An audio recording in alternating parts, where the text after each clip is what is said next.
안녕하십니까. 반갑습니다. 사랑합니다. 축복합니다. 감사합니다.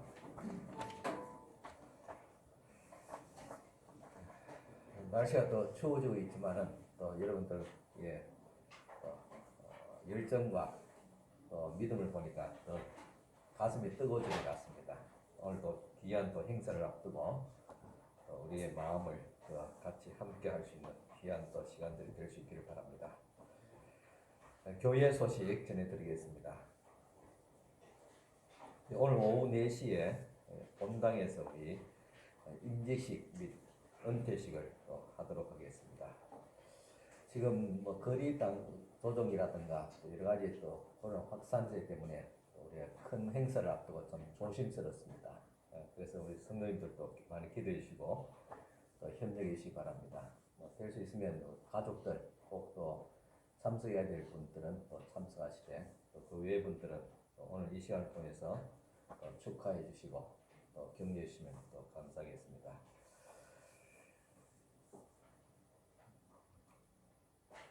그리고 오늘 임직 은퇴자들은 오후 3시 50분, 10분 전에 지금같이 앞자리에 그렇게 앉아주시기를 바랍니다. 또 송구 영신예배가 이번 주간 금요일 날 11시에 본당에서 있게 되겠습니다. 11시 30분 정도 오셔서 개인기도 하시고 11시에부터 시작하도록 하겠습니다. 우리 예결산 공동회의가 오늘 이 시간 예배 후에 있습니다. 우리 세례 받으신 교인들은 또 남아서 참여해 주시기를 바랍니다. 또 각 선교회 모임은 아이도 지금 모임이 좀 조심스럽습니다. 간단히 임원 중심으로 모이시고 회원들 간단하게 이렇게 만나 주시고 약식으로 모여 주시기 바랍니다. 그리고 2001년도 우리 시상자 어제 시상을 했습니다. 시상 선물 못 받으신 분들은 또 최영일 목사에게 받아가시 바랍니다. 교회 달력 또 필요하신 분들 받아가시 바랍니다. 생명의 삶 큐티 2002년도 1월호가 나왔습니다.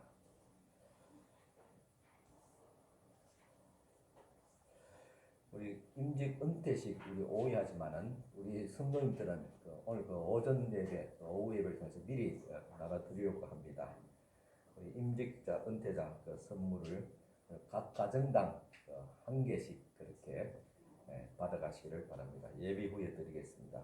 그리고 또 중식떡도 또 준비되었습니다. 특별히 이번에는 베드로 선교에서 찬조해 주셔서 또 준비되었습니다.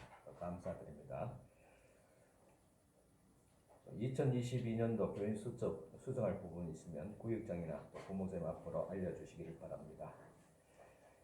교회 소식 이사입니다. 이 시간 오후 우리 순서를 우리가 또 간소하기 위해서 이 시간 미리 우리 임직패 또 은퇴패 또 축하 우리 자체적으로 먼저 가지도록 하겠습니다. 먼저 우리 오늘도 임직하시는 분들 잠깐 앞으로 나와주시기 바랍니다. 4분 앞으로 나와주시기 바랍니다.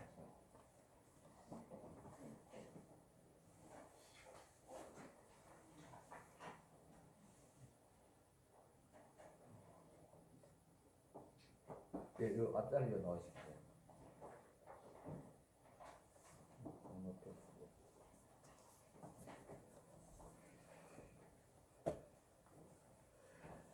예, 강단을 보시고 패를 정정하도록 하겠습니다. 먼저 장로 임직패입니다. 장로 김민호 교회의 머리가 되신 예수 그리스도께서 충성되게 여기시어 주의 몸된 교회 장로로 세우심을 기념하여 온 성도의 사랑을 담아 이 패를 드립니다. 사람이 마땅히 우리를 그리스도의 일꾼이요 하나님의 비밀을 맡은 자로 여길지어다. 그리고 맡은 자들에게 구할 것은 충성이니라. 2001년 12월 26일 대한예수교 장로회 법물제일교회 당회장 김정표 목사.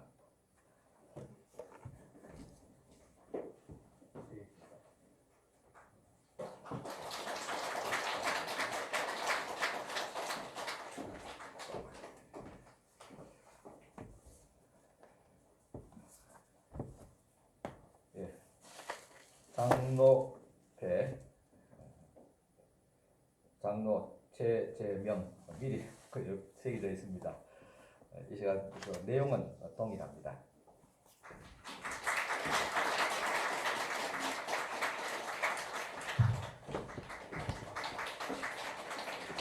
다음은 은퇴 미안합니다. 안수집사표입니다.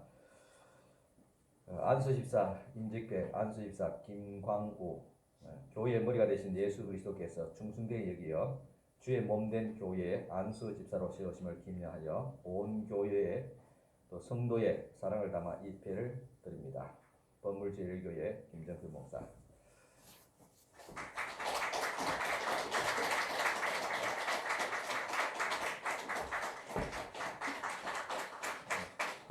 안수 권사 임직회입니다. 안수 권사 신미라 교회의 머리가 되신 예수 그리스도께서 충성되게 여기시어 주의 몸된 교회에 안수 권사로 세우심을 기념하여 온 성도의 사랑을 담아 입회를 드립니다. 대한 예수교 장로의 범물제일교회 당회장 김정표 목사.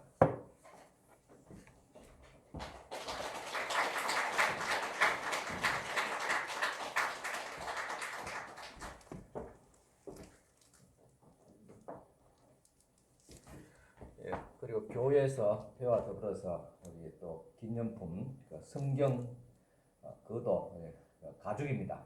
천년 가죽으로 만드는 성경책을 드리겠습니다. 이 말씀을 항상 또 몸에 또 마음에 담고 지내시기를 바랍니다.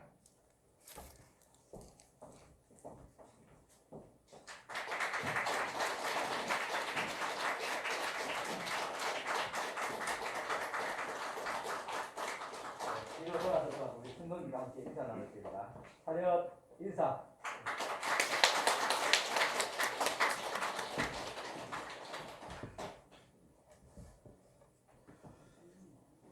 네, 이어서 우리 은퇴하신 우리 두 분 장로님 은퇴배와 같이 축하 인사하도록 하겠습니다. 우리 김한영 장로님, 우리 박명수 장로님 앞으로 나와주시기 바랍니다.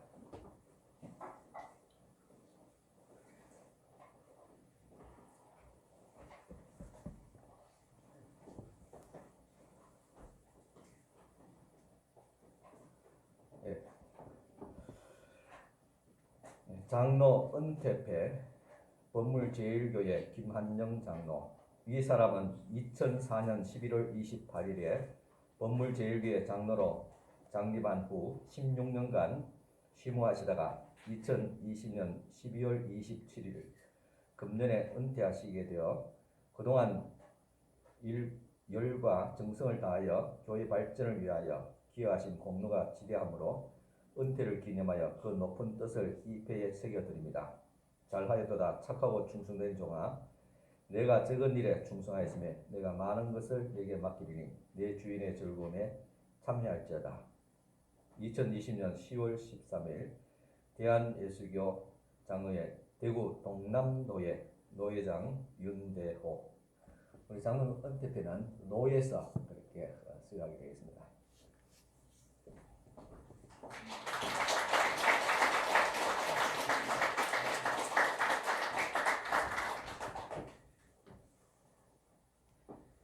장로 은퇴패 범물제일교회 박명수 장로. 위 사람은 2004년 11월 28일에 범물제일교회 장로로 장립한 후 17년간 쉬무하시다가 2001년 12월 26일에 은퇴하시게 되어 그동안 열과 정성을 다하여 교회 발전을 위하여 기여하신 공로가 지대하므로 은퇴를 기념하여 그 높은 뜻을 이 패에 새겨드립니다. 잘하였도다 착하고 충성된 종아, 내가 작은 일에 충성하였으며 내가 많은 것을 내게 맡기리니 내 주인의 즐거움에 참여할지어다. 주 2021년 10월 12일 대한예수교 장로회 대구 동남노예 노회장 임순만.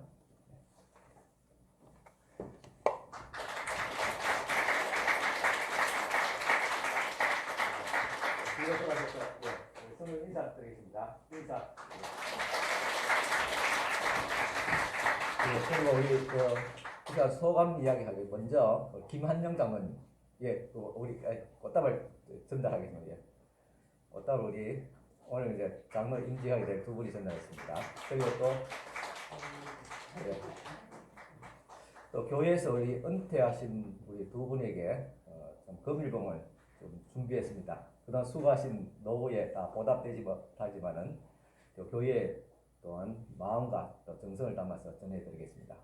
우리 지금 심호장로 우리 김호장님께 전달해드리겠습니다.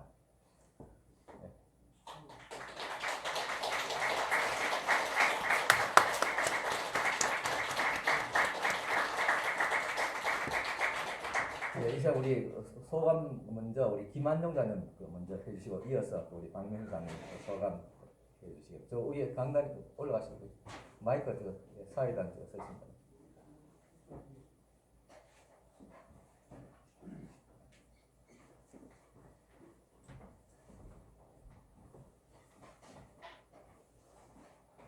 하나님 아버지 먼저 감사를 드립니다.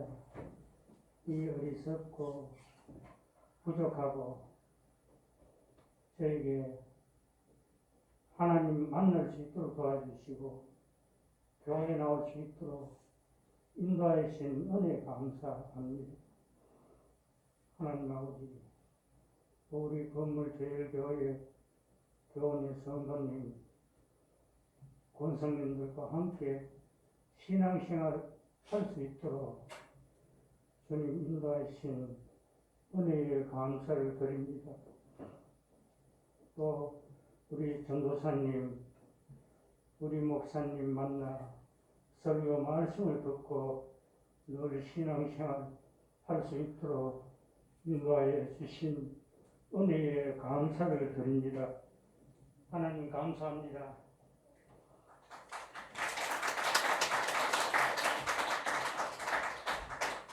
예, 다음 이어서 우리 박명수 장로님 또 소감 말씀해 주시겠습니다.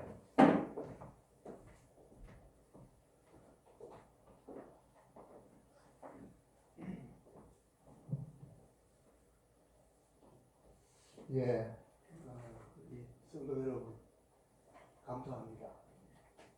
제가 장로 장센 지 17년이라는 것을 교회에서 이제 받았지만 2004년 11월부터 오늘까지 장로로 인지를 받고 또 교회를 섬기게 되는 데 있어서 먼저 하나님께 감사와 영광을 드립니다. 참 너무나 부족하고 부족했습니다. 돌이켜보면 17년 동안 우리 교회가 당회를 만들고 저를 장로 중에서 선임 장로로 하나님께서 내려주시면서 교회를 잘 운영하라고 하셨는데 돌이켜보면 지금 와서 보면 크게 부흥도 못 시키는 것 여러 가지로 부족한 일이 많았구나 하는 것을 느낍니다.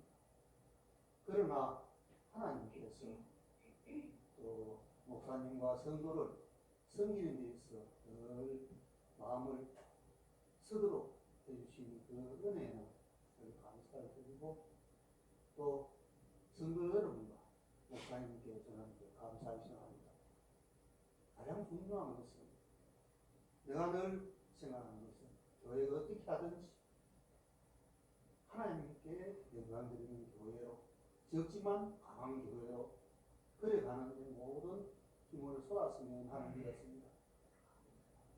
자기 나름대로의 다 달란트가 있습니다. 그 달란트를 어떻게 하든지 최선을 다해 섬기면서 그 알직에 그 조직은 든든하게 가지 않겠나 싶습니다. 목사님은 목사님의 달란트로 섬길 때 하나님의 축복을 받고 장로는 장로의 달란트를 가지고 섬길 때 하나님께 축복을 받고 권사님, 안수 집사님은 같이 끈대로 주어진 역할을 할 적에 그 조직은 잘 되지 않겠나 싶습니다. 그 부분에 있어 제가 부족한 게 많았구나 하는 것을 내려올 때 이제야 생각이 나는 그런 점도 많이 있습니다. 그러나 지나고 후회하면 뭐합니까? 이미 하나님께서 저희에게 준 직분은 이걸로 끝내고 이제부터는 평신도로서 교회를 섬기고 성도를 섬기는 일로 나아가야 되지 않겠나 저는 그렇게 생각합니다. 그리고 부인 두 분 장로님께 부탁드리고 싶은 것은 어떻게 하든지 당회장 목사님을 잘 섬기고 성도를 섬길 때 자기 인데 하나님께서 그에 대한 보응에 그걸 다 주실 줄 않겠나 저는 그렇게 생각합니다. 저 역시 말도 잘 못하고 가진 것 없이 시작했습니다. 그러나 지금 돌이켜보면 저희들은 하나님께서 많은 것을 주셨지 않나 저는 그런 걸 생각하면서 지금도 감사하게 생각합니다.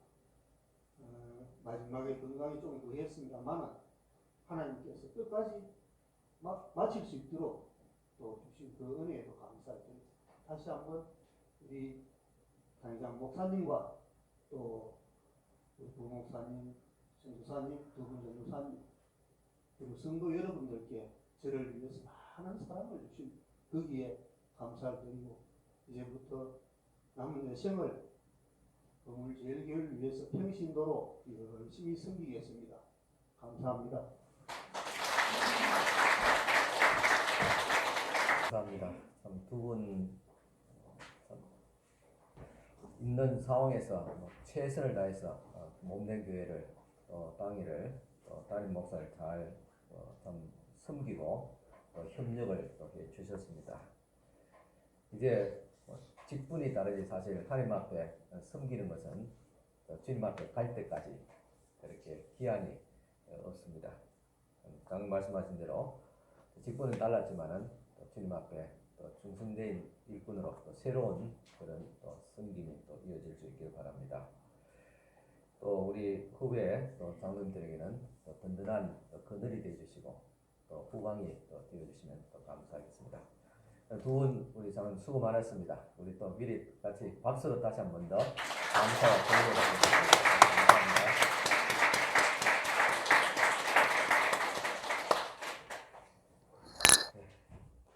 네. 이제 우리 다 같이 일어서서 경건한 마음으로 하나님 앞에 예배를 드리겠습니다.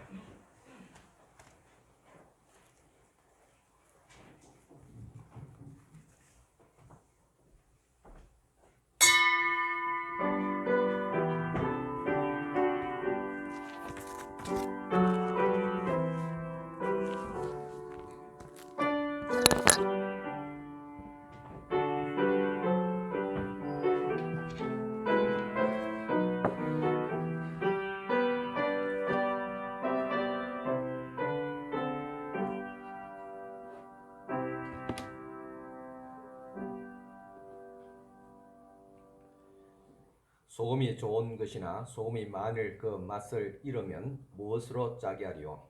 땅에도 그름에도 쓸데없어 내버리느니라. 들을 귀가 있는 자는 들을지어다 하시니라. 아멘. 오늘도 하나님 앞에 예배하며 또 주님의 귀한 말씀을 듣고자 하는 마음으로 섰습니다. 주님 말씀하여 주시고 저희들이 듣고 순종하겠나이다. 하나님 앞에 오늘도 우리의 정성과 마음을 들여서 드리는 이 예배를 주님께서 기뻐 흠량하여 주시옵소서. 특별히 오늘은 또 4시에 임직식과 은퇴식을 행하고자 합니다. 이래도 주님께서 축복하여 주옵시고 특별히 오가는 또 참여하는 모든 우리 관계된 분들의 건강과 안전 늘 주님께서 지켜보아여 주시옵소서. 이 시간도 주님 앞에 감사하며 먼저 10의 1조 예물을 올려드립니다. 첫 예물을 주님 앞에 드리오매 주님께 기쁘게 흠량하여 주시고 또 첫 것을 드리오매 모든 물질들이 더욱 거룩하며 온전하게 하옵시고 복되게 하여 주시옵기를 바라고 원합니다. 또 주님 앞에 하나님께 감사하며 지금까지 지켜주신 은혜에 감사드리오며 늘 함께 하신 주님 은혜 감사하며 항상 지켜주시고 인도하신 주님께 감사하며 하나님의 은혜로 회복케 하심을 감사하며 또 한 해 저물어가는 마지막 주일 성의로 지키게 됨을 감사하며 한 해도 지켜주심을 감사하며 또 주님 앞에 저들의 가정에 건강을 주셔서 감사하며 주님의 크신 은혜 가운데 은퇴하게 됨을 감사하며 또 하나님 은혜 감사하며 또 은혜 감사하며 하나님 앞에 귀한 또 감사의 예물들 드렸습니다. 또 성탄 예물도 더불어 드렸습니다. 이 모든 예물들을 주님께서 기쁘게 흠량하여 주옵시고 늘 감사한 마음 주님께서 받아주시고 또 감사한 일들이 더 이어질 수 있도록 축복하여 주시옵소서. 또 주일에 헌금을 드리며 선교 구제 장학권 종을 예물로 드립니다. 이 모든 향기로운 예물을 주님께서 기쁘게 흠량하여 주시사 저희들에게 복을 다해 주시되 믿음의 복을 건강의 복을 물질의 복까지 다하여 주시옵소서. 예수님 이름으로 축복하며 기도드리옵나이다. 아멘. 예, 다 앉으셔서 이 시간 최정기 좀 넣어서 찬양하겠습니다.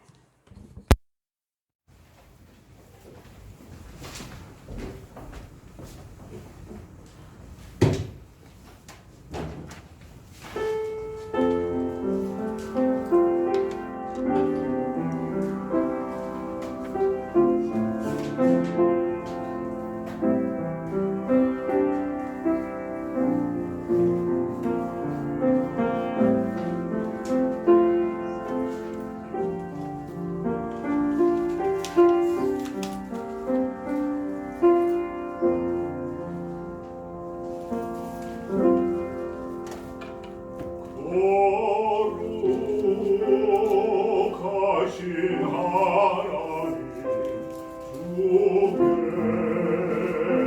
감사드리세. 날 위해 이 땅에 오신 독생자 예수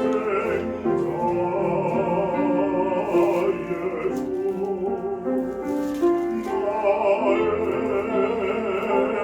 밤과 그날에 주를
예, 전에는 그 말씀 한 가지 더 드리겠습니다. 또 우리 오늘 그 임직하시고 또 은퇴하신 분들을 위해서 또 여러분들이 마음으로 또 기도로 또 이렇게 축하하고 또 격려했습니다. 또 그 중에서 우리 또 박지영 집사님께서 또 임직 은퇴하신 분들 위해서 뭐 수저를 또 이렇게 또 선물을 또 준비했습니다.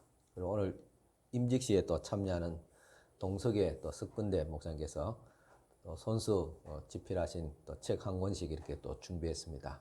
우리 임직 은퇴자들은 예배 마치고 돌아가실 때 또 챙겨 가시기를 바랍니다.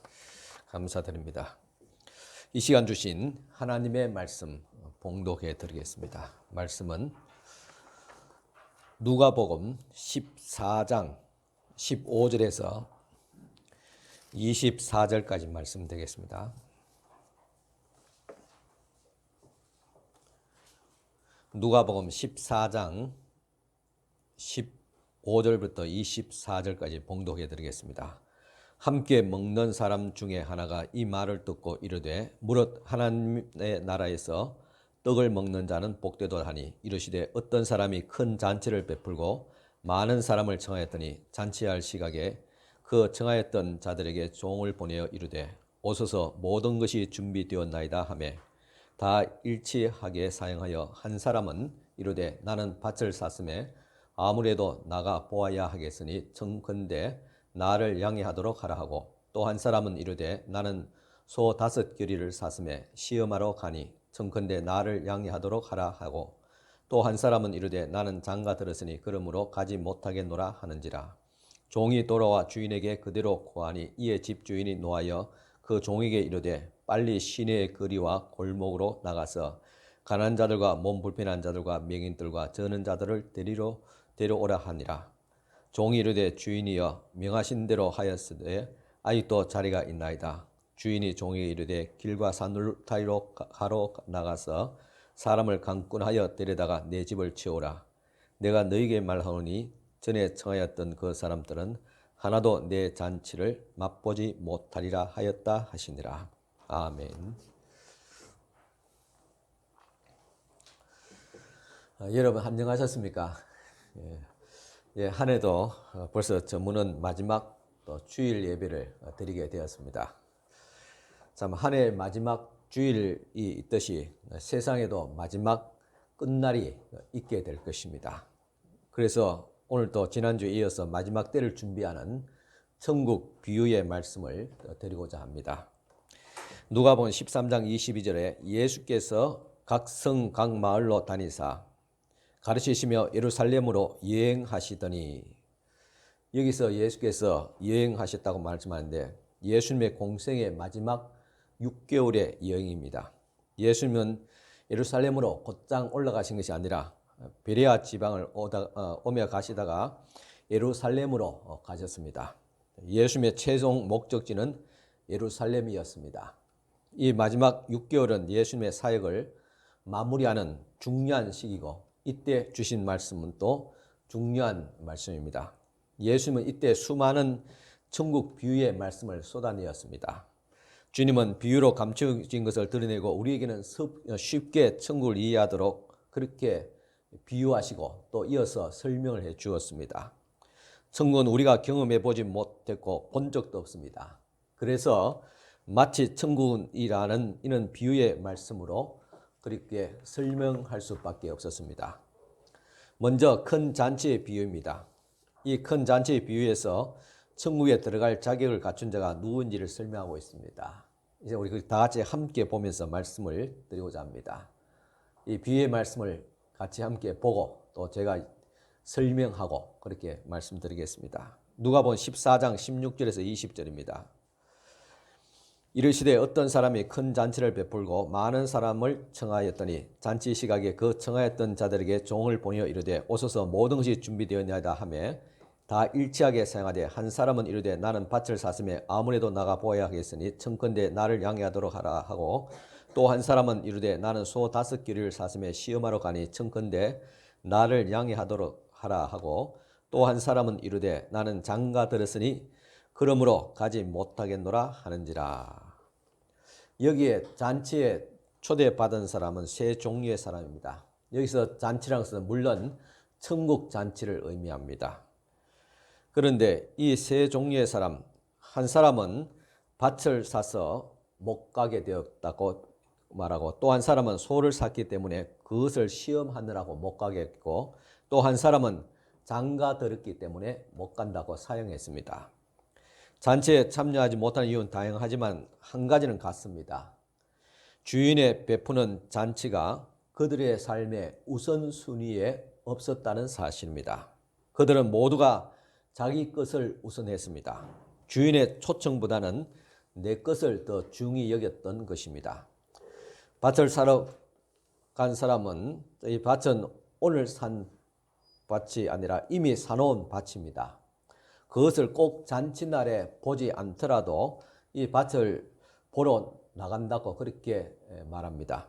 소 5겨리는 소 10마리였고 또 꼭 그날이 아니어도 이미 있는 소 나중에 시험하러 갈 수 있음에도 불구하고, 그러나 꼭 이날에 가기 때문에 못 간다고 사용합니다. 또 장가든 사람도 그날이 역시 결혼식 아닙니다. 이미 결혼한 사람입니다. 하지만은 이 사람은 가정을 핑계로 잔치에 참여하지 못한 사람입니다. 모두가 현실적으로 더 이익이 나는 곳에 관심이 있었고, 아직도 보이지 않는 먼 장래같이 여겼던 천국 잔치에는 관심이 없었습니다. 이 땅에서 이익이 되는 것도 밭을 살펴보고 소도 시험해보고 장가 가서 내 삶도 챙겨야 하니까 잔치에 가지 못했다고 거절한 것입니다. 이들의 공통점은 소위 우선순위가 바로 세상 일이었고 또 자기의 일이었습니다. 그들이 가진 밭 그리고 소, 가정, 사실 누구의 것입니까? 누가 주신 것입니까? 하나님께서 주신 것입니다. 그런데 그들은 내 것이라고 말합니다. 내 밭, 내 소, 내 가정을 말하고 정작 창조주 되시는 하나님의 천국 잔치에는 관심이 없었던 것입니다. 오늘 또 보면 성도들이 하나님의 나라에 별로 관심이 없어 보입니다. 세상 것에 관심을 더 많이 두고 자기의 일, 자기의 것에 우선순위를 둡니다. 이것이 천국에 들어가지 못한 자들의 특징이기도 합니다. 오늘 이 시간 드리는 주일 예배는 천국 잔치의 모형입니다. 그러니까 모여서 예배 드린 것은 천국 잔치에 참여하는 연습을 하는 것입니다. 연습이 잘 되지 않으면 실전에서 실패하거나 또한 탈락하게 됩니다. 어쩌다가 예배 시간에 우리가 빠질 수도 있습니다. 그렇지만 습관적으로 빠지는 것은 천국에 들어가지 못합니다. 왜냐하면 삶의 우선순위가 바뀌었기 때문입니다. 천국은 적어도 우리의 삶의 우선순위에 최고의 앞에 두는 자만이 들어갈 수 있는 곳입니다. 왜냐하면 천국은 우리 일생에 있어서 최고의 것이고 하나님께 주신 최고의 선물이기 때문입니다. 그래서 우리가 여러 가지 이유에서 교회에 출석하지 못하는 성도들은 천국 문이 닫히기 전에 속히 예배 자리로 나와야 합니다. 저는 학생 때부터 제대로 신앙생활하기 시작하면서 주일을 지키지 못한 것은 딱 한 번이었습니다. 그것도 하루였습니다. 그것도 군대에서 북한의 조짐이 수상해서 비상태세에 들어갔을 때였습니다. 그때 기분은 하늘이 무너지는 것 같았고, 그리고 전쟁이 일어나는 것보다도 또 비상사태보다도 주의를 지키지 못함에 더 무서웠고 두려웠고 절망적이었습니다. 그래서 그 이후로부터는 한 번도 빠진 적이 없습니다. 지금도 주일 성수를 목숨같이 여깁니다. 4년 전에 제가 알프스 몽골랑 상군을 종주할 때도 산상에서 같이 함께했던 목사님과 예배를 드리고 또 그날에 안식했습니다. 그렇다면 우리가 천국에 들어갈 사람은 누구인가? 누가복음 14장 21절입니다. 종이 돌아와 주인에게 그대로 고하니 이에 집 주인이 노하여 그 종들에게 이르되 빨리 시내의 거리와 골목으로 나가서 가난한 자들과 몸 불편한 자들과 맹인들과 저는 자들을 데리고 오라 하니라 그랬습니다. 주인은 처음에 초대된 자들이 오지 않자 이제는 길거리 가서 아무나 데려오라 했습니다. 가난한 자든지 아니면 장애자든지 다 데려오라 했습니다. 유대인들은 이 가난한 자들 또 몸이 불편한 장애자들 이 사람들은 하나님께 저주받은 자로서 하나님의 나라에 들어갈 수 없다고 그렇게 생각을 했습니다. 그런데 그들이 천국 비유의 잔치에 초대를 받았습니다. 이것은 유대인에게 있어서 엄청난 충격이었습니다. 누가복음 14장 22절에서 24절 같이 보겠습니다. 종이 이르되 주인이여 명하신 대로 하시되 아직도 자리가 있나이다. 주인이 종에게 이르되 길과 산 울타리로 나가서 사람을 강권하여 데려다가 내 집을 치워라. 내가 너희에게 말하노니 전에 청하였던 그 사람들은 하나도 내 잔치를 맛보지 못하리라 하였다 하시니라. 길과 산 울타리로 나갔다는 것은 마을 밖으로 나갔다는 의미입니다. 그들은 바로 이방인을 상징합니다. 유대인의 입장에서는 이해가 되지 못할 이야기입니다. 어떻게 소나 돼지같이 여겼던 이방인들이 천국에 들어갈 수 있을까? 그러나 예수님은 우리의 생각을 뛰어넘어서 그들이 천국에 들어올 것이라고 말씀을 하셨습니다. 사실 초대를 하셨습니다. 그래서 우리가 천국에 들어가게 되면 놀라운 세 가지 일이 있을 것이라고 말합니다. 먼저는 천국에 꼭 들어와야 한다고 생각하는 사람이 막상 가보니까 그 자리에 없더라는 것입니다. 또 하나는 반대로 저런 사람은 천국에 들어올 수 없다고 생각하는 사람이 천국에 와 있더라는 말입니다. 그리고 가장 놀라운 마지막 세 번째는 나 같은 죄인도 천국에 들어왔다는 사실입니다. 이 큰 잔치 비유에서 주인인 멀리 산울타리까지 가서 데려오라고 그렇게 말하는데 멀리 있는 사람이 잔치에 오기란 그렇게 쉽지 않습니다. 이처럼 이방인들을 예수 믿지 않는 불신자들을 전도하기가 쉽지 않습니다. 그래서 강권해야 됩니다. 이것이 중요합니다. 이 비유에 초대된 자들은 강권함을 받은 자들입니다. 은혜가 무엇입니까? 강권입니다. 우리가 지금까지 하나님의 은혜에 살아온 비결 중에 하나가 내 곁에 하나님의 천사들이 있었기 때문입니다. 그 천사들이란 나를 강권해 줄 수 있는 사람입니다. 내 인생에도 이런 천사가 몇 명 있습니다. 나는 힘들고 싫었는데 나를 강권하여서 찬양의 자리로, 말씀의 자리로, 예배의 자리로 데려다 주는 사람, 그 사람이 바로 여러분들의 천사입니다. 천국에 들어오는 자들의 특징은 그 강권함을 들은 자입니다. 강권함을 들을 수 있는 마음이 있는 사람입니다. 그래서 전도도 강권입니다. 신앙생활도 여러분 자유롭게 한다 하지만 사실은 강권해서 하는 겁니다. 교회 출석하지 않으면 구역장이나 목사가 전화합니다. 때로는 전화 받는 사람들이 불편해할 수도 있습니다. 하지만은 주님 앞에 갔을 때 그 강권한 사람이 고마울 것입니다.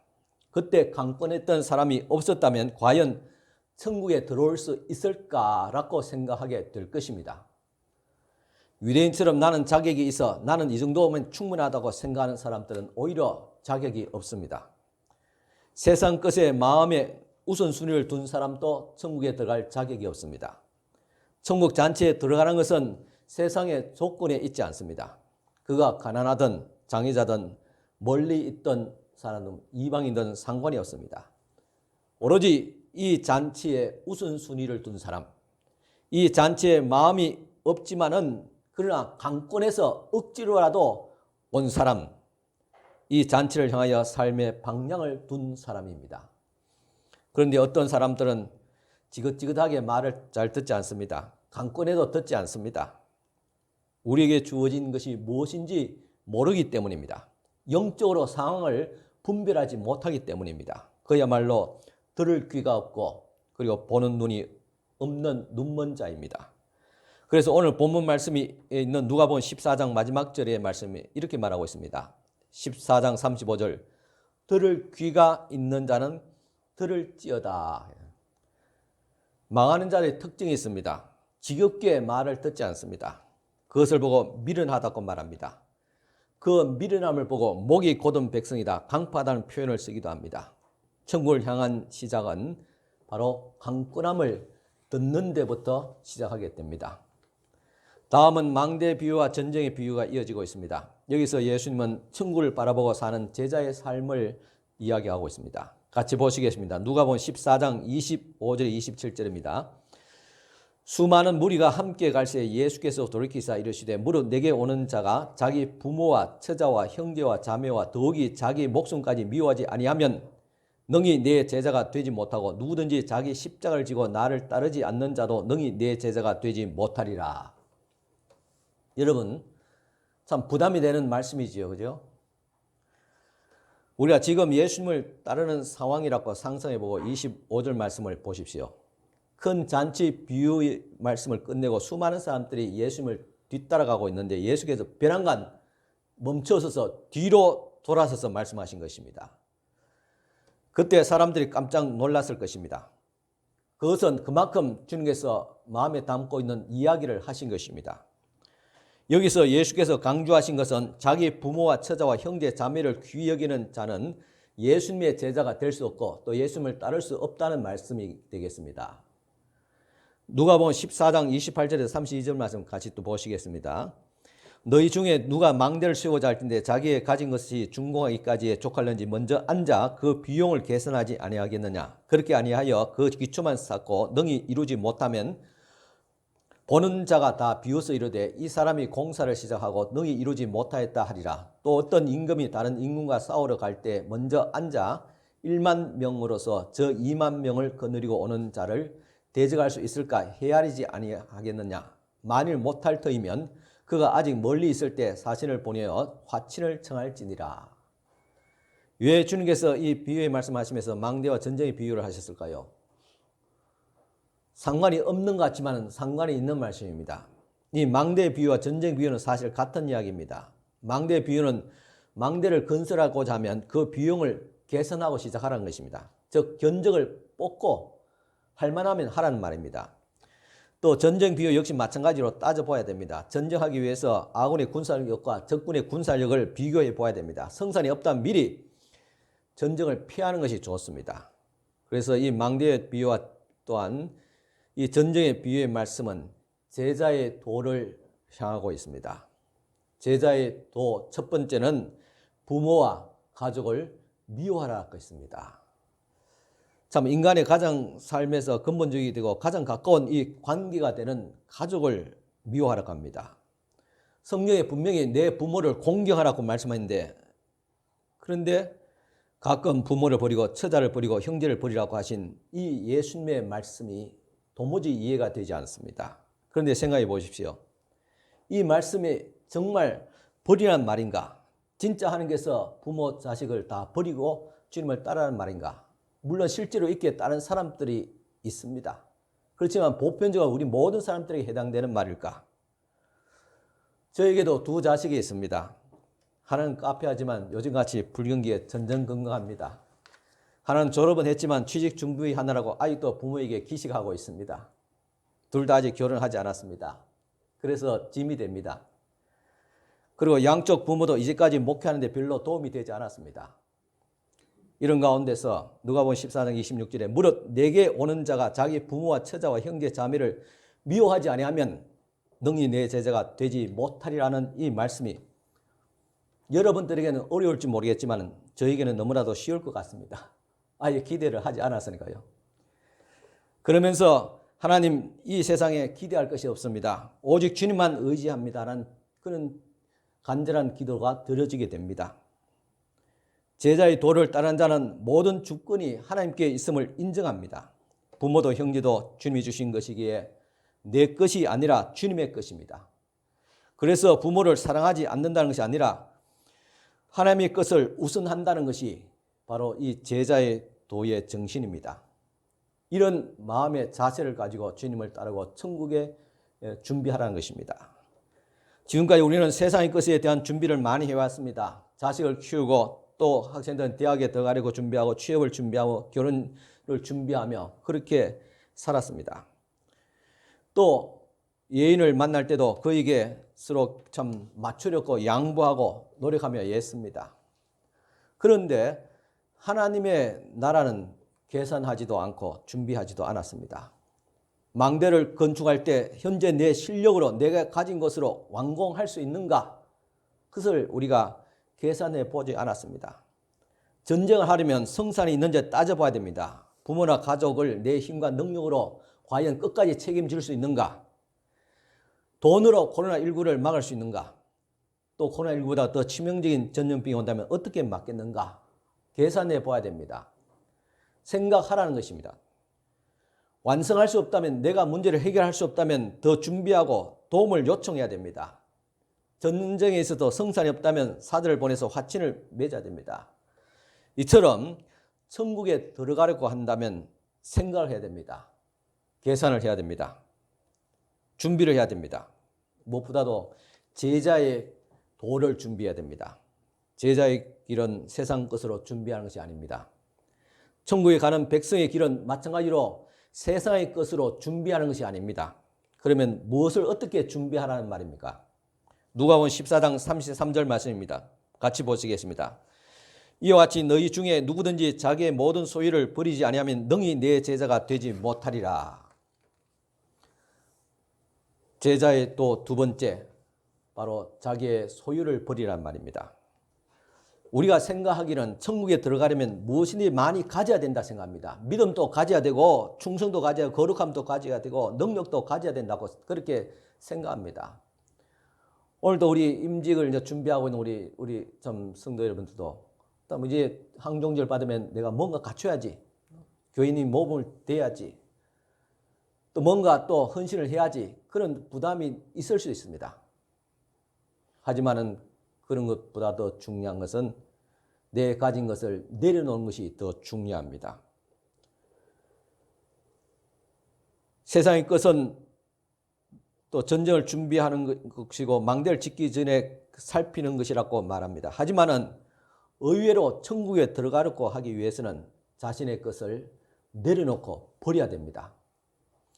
소유는 사람들의 인생의 목표입니다. 사람들의 목표는 결국은 돈입니다. 저도 여러 사람을 만나서 이야기해 보면 결국은 마지막 가장 중심에 끝에 돈이 있더라고요. 성경에도 그래서 돈의 문제를 해결하지 않으면 심지어 구원을 받을 수 없다, 천국에 들어갈 수 없다까지 그렇게 단정 지어오고 있습니다. 여러분, 돈의 시험에 들지 않기를 바랍니다. 돈의 문제에 시험이 들지 않기 위해서는 우리가 하나님 앞에 드리는 삶의 또 교회 생활의 기준이 있습니다. 바로 11조입니다. 11조는 단순히 우리가 소득의 10분의 1을 주님 앞에 드리는 것이 아닙니다. 그 정신입니다. 우리의 모든 것의 물질의 주인 되신 하나님께 주인됨을 인정하고 첫 예물을 드리는 것이 바로 11조의 정신입니다. 11조는 신앙을 가늠하는 절대적인 기준은 될 수 없겠지만은 그 신앙의 수준을 분별할 수 있는 기준이 됩니다. 자기의 소유를 버리지 못해서 구원에 이르지 못한 부자 청년을 기억할 것입니다. 그는 젊어서 관리로서 권력을 가지고 돈도 가졌습니다. 그리고 또한 영생을 얻기 위해서 열심도, 신앙적 열심도 있었습니다. 어려서부터 말씀을 아는 겸손함과 또한 헌신도 있었지만은 예수께서 말씀하기를 너의 소유를 다 팔아서 가난한 자들에게 주라, 그리고 나를 따르라고 말씀하셨을 때 이 말씀을 듣고 그는 재물이 많음으로 근심하여서 떠나갔더라고 했습니다. 이처럼 가족과 물질은 사람들에게서 가장 중요한 양대 기둥이 됩니다. 우리도 이 두 가지를 가지고 있으면 하나님 앞에서 축복받았다고 그렇게 착각합니다. 가족이 화목하고 재물이 많은 것, 이 두 가지 축복은 바로 모든 축복의 척도로 여기는데, 그런데 오늘 주님께서는 천국에 들어가려면 이 두 가지를 버리라 했습니다. 이렇게 제자의 도를 말씀하셨던 것이 중요한 의미가 있습니다. 오늘 이 말씀을 들을 때 여러분 부담스럽습니까? 저 역시 부담스럽습니다. 왜 부담스러운가? 내 것이라고 생각하기 때문에 부담스러운 것입니다.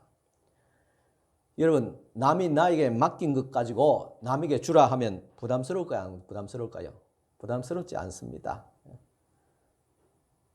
사실은 하나님께 우리의 가족, 하나님께서 나의 소유 다 내게 맡겨주신 것이기 때문에 드린 것이 어렵지 않게 되어야 됩니다. 그런데 우리는 이 사실을 인정하지 않기 때문에 어려운 것입니다. 그래서 헌신하기 어렵고 주님 앞에 11조 드리기가 어렵습니다. 이 장벽을 우리는 넘어야 됩니다. 부자의 청년 이야기도 똑같습니다. 그는 누가복음 18장 18절에 내가 무엇을 하여야 영생을 얻으리야고 질문했지만은 내게 있는 것으로 다 팔아 가난한 자에게 주고 와서 나를 따르라는 예수님의 그 말씀에 답변을 하지 못했습니다. 부자가 천국에 들어가기가 얼마나 어려운지 낙타가 바늘귀로 들어간 것보다 어렵다고 말합니다. 이 말은 비단 부자에게만 해당되는 말씀이 아닙니다. 부하고자 하는 우리 모든 사람들을, 가난한 사람들 포함해서 모든 사람들에게 적용되는 말씀이기도 합니다. 자기의 생명, 물질, 세상의 모든 것을 붙잡고 가는 것은 제자의 길이 아닙니다. 천국은 우리가 이 땅에서 붙잡고 있는 가족이나 물질로 준비할 수 있는 것이 아닙니다. 천국은 이 땅에서 제자의 도를 따라 살아가는 것입니다. 물질과 가족 하나님께 맡기고 천국을 바라보면서 살아갈 때 예수의 사람이 될 수 있습니다. 이것이 누가복음 14장 천국 비유의 결론입니다. 누가복음 15장에서는 보는 세 가지 비유가 나오고 있습니다. 잃은 양 비유, 잃은 드라크마 비유, 잃은 아들 비유입니다. 이 세 가지 비유는 잃었다는 데 공통점이 있습니다. 그리고 잃었다고 말할 때는 분명히 그것에 주인이 있다는 것을 전제하고 있습니다. 쉽게 말하자면 우리가 그냥 천국에 들어간 것이 아니라 주인이 찾아져야지 천국에 들어갈 수 있다는 말씀입니다. 그 주인이 잃어버리는 것을 찾아올 것입니다. 그래서 세 가지 이런 비유를 통해서 주인의 마음을 설명합니다. 이 세 가지 비유는 양이란 드라크마 아들에게 각각 목자와 그리고 주인과 아버지라는 그런 주인이 있음을 전제합니다. 그래야지 이 이야기가 전개되고 성립이 됩니다. 우리가 받은 구원은 취소되지 않을 것입니다. 왜 그렇습니까?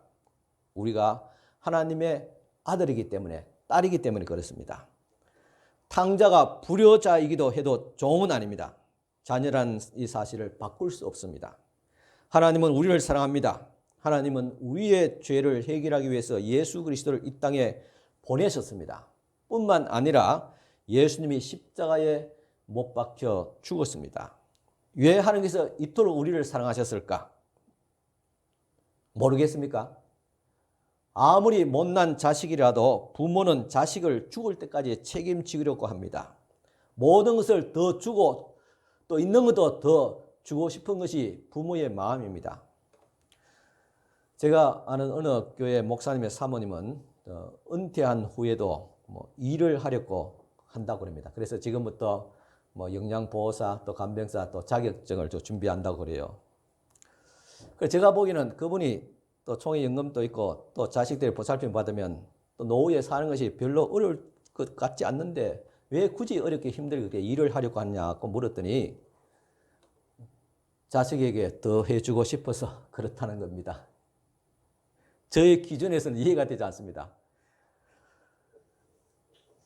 저희 기준에서 지나치다고 여기지만은 사모님의 자식에 대한 끔찍이 여기는 그 마음은 탓할 수가 없습니다. 그렇습니다. 우리가 하나님의 자녀이기 때문입니다. 하나님의 형상인 우리를 회복시키고 싶은 것이 아버지의 마음입니다. 이것이 사실입니다. 하나님은 끝까지 우리를 사랑하십니다.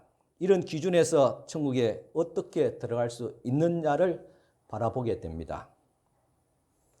먼저 이런 양 비유와 이런 드라크마 비유가 있습니다. 누가복음 15장 4절에서 10절까지 우리 같이 한번 보시겠습니다. 너희 중에 어떤 사람이 양 100마리가 있는데 그 중에 하나를 잃으면 99마리를 들에 두고 그 잃은 것을 찾아내기까지 찾아내지 아니하겠느냐. 또 찾아낸 적 즐거워 어깨에 메고 집에 돌아와서 그 벗과 이웃을 불러 모으고 말하되 나와 함께 즐기자. 나의 잃은 양을 찾아내었노라 하리라. 내가 너희에게 이르노니 이와 같이 죄인 한 사람이 회개하면 하늘에서는 회개할 것이 없는 의인 99으로 말미암아 기뻐하는 것보다 더하리라. 어떤 여자가 10 드라크마가 있는데 하나를 잃으면 등불을 켜고 집을 쓸어 찾아내기까지 부지런히 찾지 아니하겠느냐. 또 찾아낸 적 벗과 이웃을 불러 모으고 말하되 나와 함께 즐기자. 이런 드라크마를 찾아노라 하리라. 내가 너희에게 이르노니 이와 같이 죄인 한 사람이 회개하면 하나님의 사자들 앞에 기쁨이 되느니라 하고 있습니다.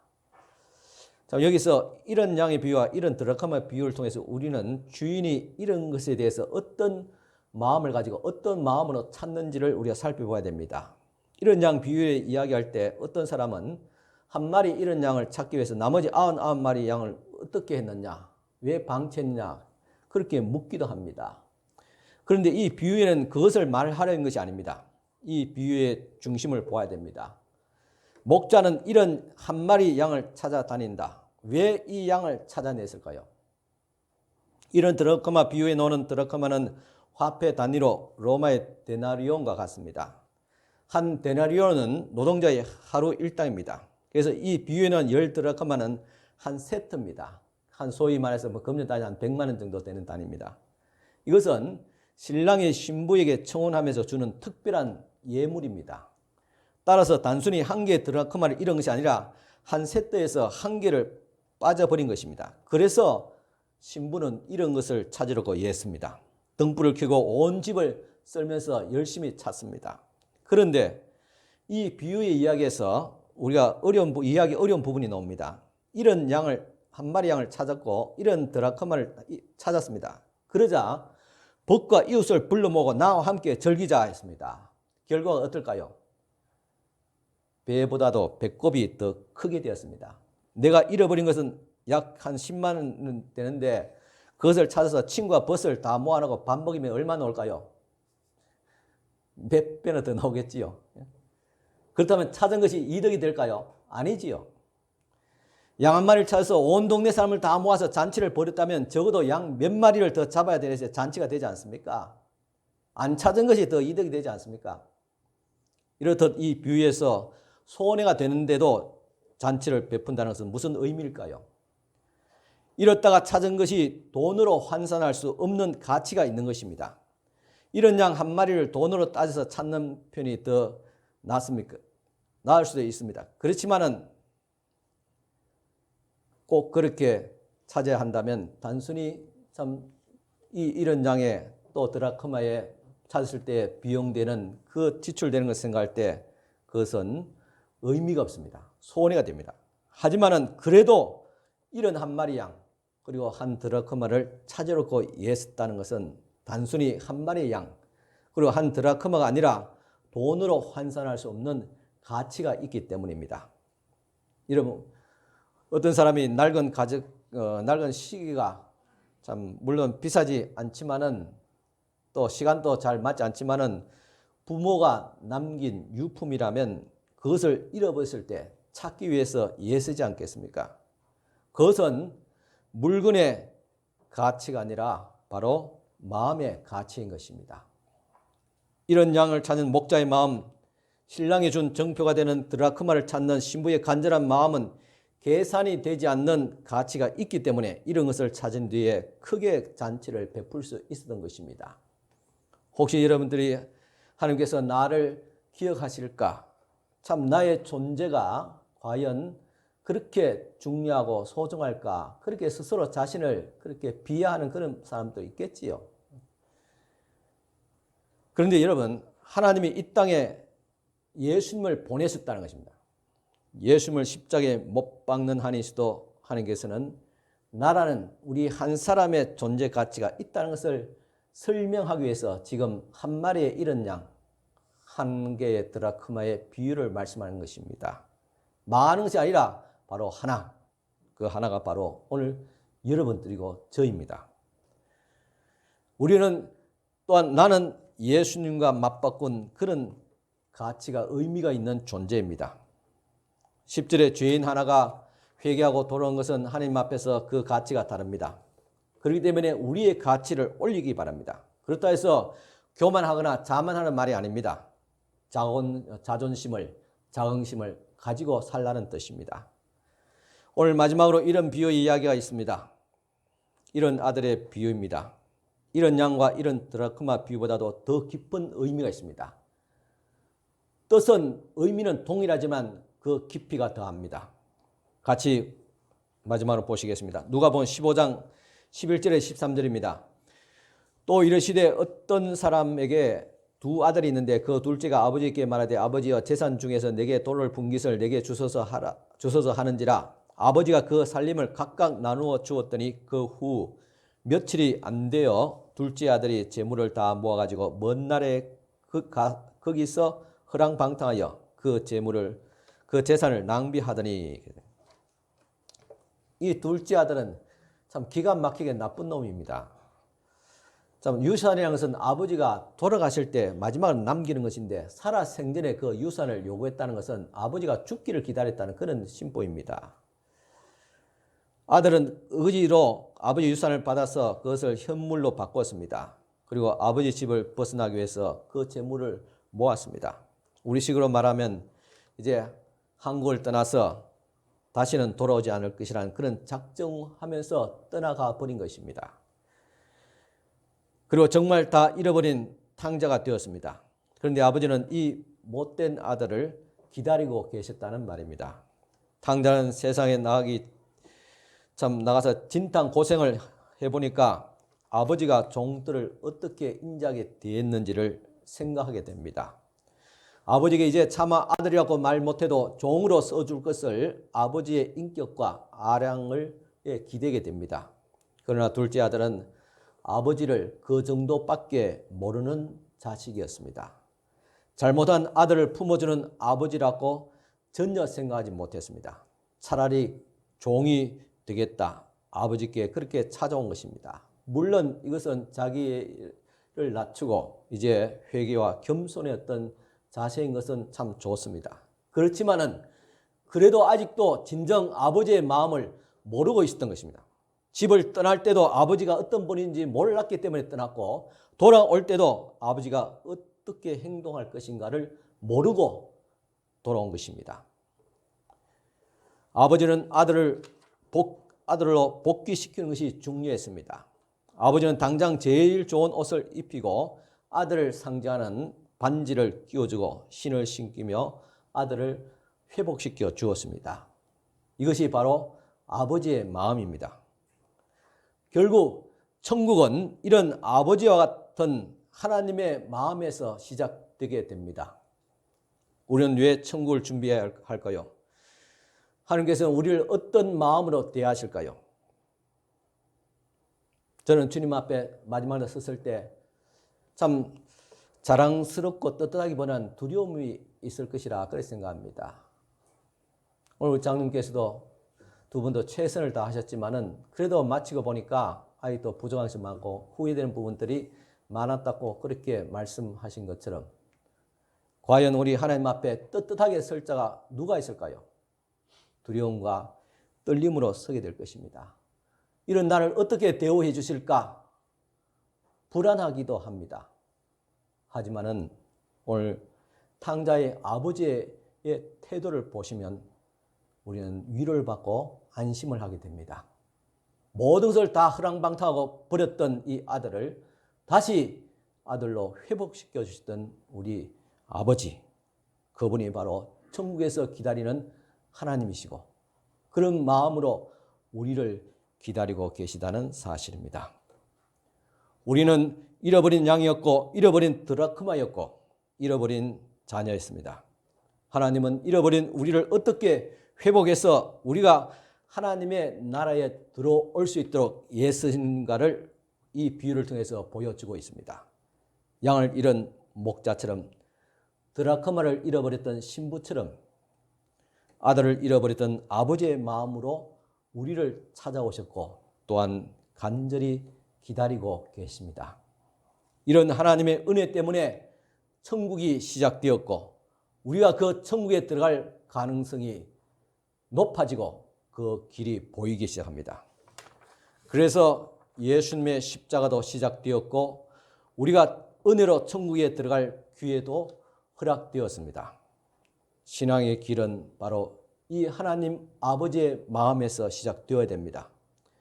돈의 가치와 혈육의 가치를 뛰어넘어서 예수님의 십자가에 못 박기까지 우리를 사랑하시고 회복하기를 원하시는 아버지 하나님의 마음, 그리고 집 나간 탕자를 기다리셨던 아버지 같은 하나님의 마음을 먼저 알아야 됩니다. 예수님은 누가복음 14장에서 천국 잔치의 비유, 제자에도 망대와 전쟁 비유를 통해서 이 땅에 우리가 어떻게 살아가야 되는지, 천국에 들어가기 위해서는 어떤 자세로 살아야 되는지를 계산해 보라고 했습니다. 하지만 그렇게 준비하더라도 결국은 우리의 힘으로는 갈 수가 없습니다. 최소한 우리가 할 수 있는 것은 물론 어려운 일이지만 내려놓고 포기하는 것입니다. 그리고 누가복음 15장의 세 가지 이런 것의 비유를 통해서 우리가 천국에 들어갈 수 있는 것은 우리를 기다리시는 아버지의 마음 때문이라고 알려주고 있습니다. 우리는 이것을 사랑이라고도 말하기도 하고 은혜라고, 넘치는 하나님의 은혜라고 말하기도 합니다.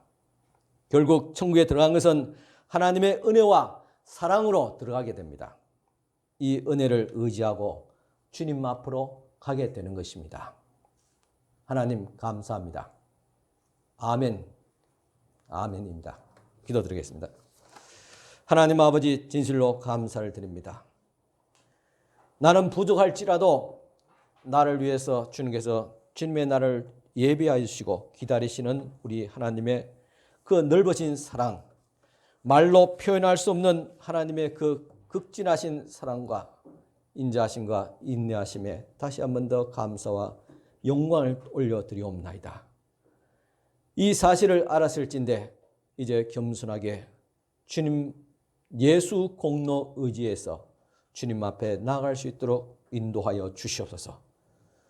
또한 주님을 알고 주님의 사랑을 알았기에 이제는 제자로서의 내 자신을 내려놓고 주님을 따라갈 수 있는 저희들 되어지게 하옵소서. 겸손하게 주님을 따르게 하옵시고 세상 모든 것보다도 오직 우리 주의 일과 하나님의 나라와 주님 앞에 가는 그 일을 최우선으로 둘 수 있는 저희들이 되어지게 하옵소서. 예수님 이름으로 축복하며 기도드리옵나이다. 아멘. 우리 다 같이 찬송가 480장 찬송을 드리겠습니다.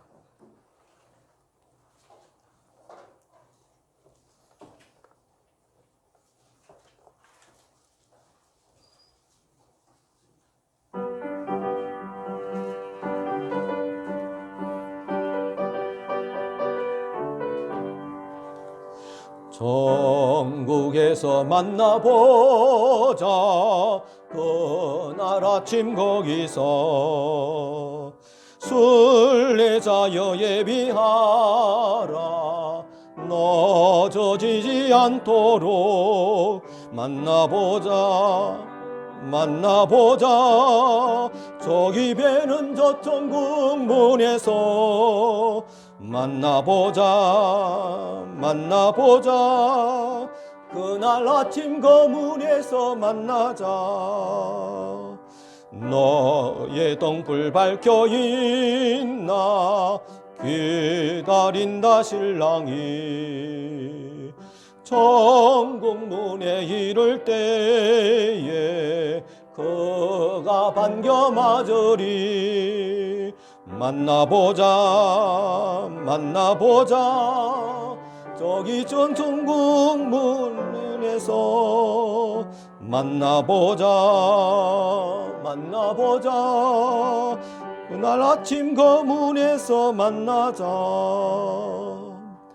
기다리던 성도들과 거문에서 만날 때 참 즐거운 우리 모임 얼마나 기쁘랴